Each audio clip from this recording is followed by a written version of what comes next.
Kitab yang berbahaya. Cerita kali ini mengisahkan tentang sebuah kitab yang berjudul Syams Al-Ma'arif wa Lata'if Al-Awarif, yang bermaksud matahari ilmu dan kehalusan makrifat.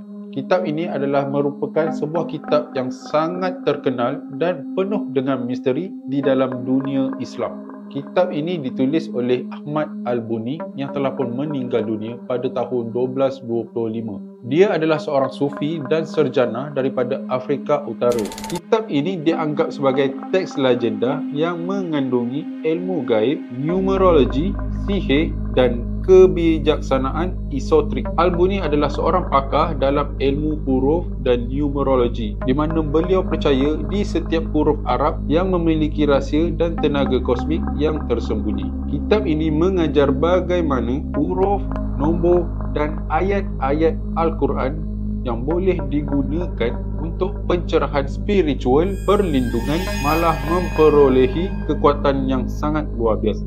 Bagi sesetengah orang, ia adalah panduan kepada ilmu ketuhanan, manakala bagi yang lain pula, ia adalah sebuah kitab sihir yang berbahaya. Kitab ini merangkumi pelbagai topik.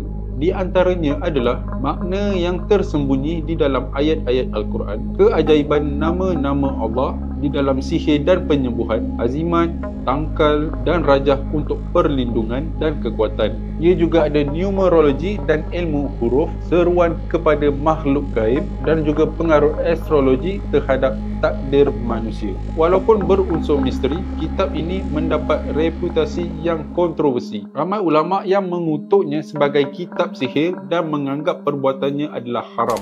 Ramai yang cakap kalau membaca kitab ini tanpa bimbingan yang betul boleh mengundang jin dan juga malapetaka di dalam hidup siapa yang membacanya. Di beberapa negara, kitab ini telah diharamkan dan amat sukar untuk diperolehi. Kitab ini sering juga disebarkan secara rahsia di dalam kalangan pengamal ilmu gaib.